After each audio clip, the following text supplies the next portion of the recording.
sphere. This is problem number 2.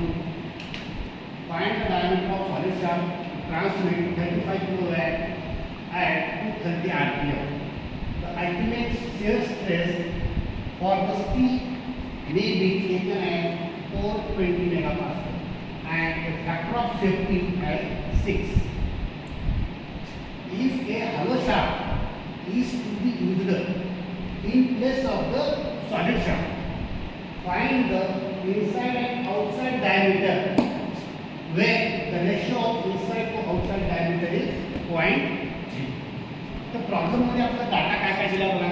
Power दिलाय 35 kilowatt, N दिलाय 230 RPM, ultimate stress 420 आणि factor of safety 6 आणि आपल्याला डायमीटरचा रेशो दिला हॅलो शाफ्टचा dr/do that is k equal to 0.3.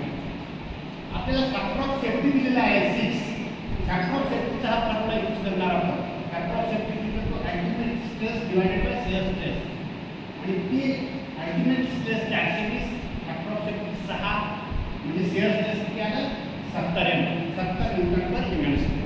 Okay, आपल्याला हा फॉर्म्युला माहिती आहे की इक्वल टू 2 पाय एन डिवाइडेड बाय 60.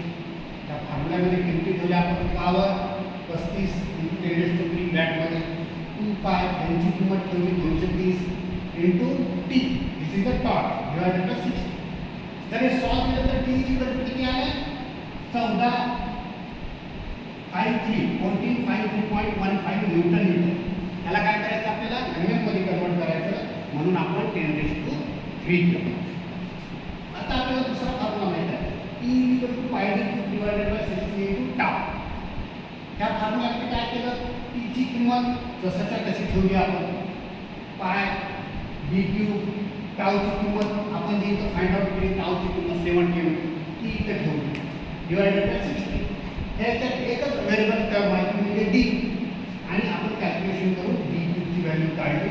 d³ ची व्हॅल्यू किती आहे मित्रांनो 105726.17 आणि त्याचा जर घनमूळ काढलो आपण तर काय आलं 47.28 mm म्हणजे किती 48 mm. हे झालं सॉलिड शाफ्टसाठी. हॅलो शाफ्टसाठी फॉर्म्युला काय आहे 1 change 1 minus k⁴ keep in mind and here is outside diameter. So t is equal to pi d³ divided by 60 into 1 minus k⁴ divided into tau. k म्हणजे काय आहे k म्हणजे di/d0 inside diameter outside diameter आणि 0.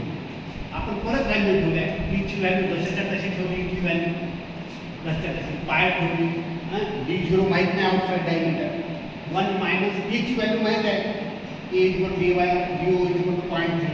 0.3 जसच्या तसं plus 4 × 70 divided by 60 आणि आपण calculation जर केलो तर एकच व्हेरिएबल टर्म आहे DOQ. DOQ ची व्हॅल्यू आपण फाइंड आउट केली. DOQ ची व्हॅल्यू किती आली 106587.72 आणि जर त्याचा घनमूळ काढलो तर DO is equal to 47.41 म्हणजे किती आलं 48 mm. आपल्याला रिलेशन माहिती आहे dr/do is equal to 0.3. ह्याच्या DO ची व्हॅल्यू म्हणून मी आली 48 म्हणजे DI ची व्हॅल्यू किती आली 14.4 mm म्हणजे 15 mm. म्हणजे की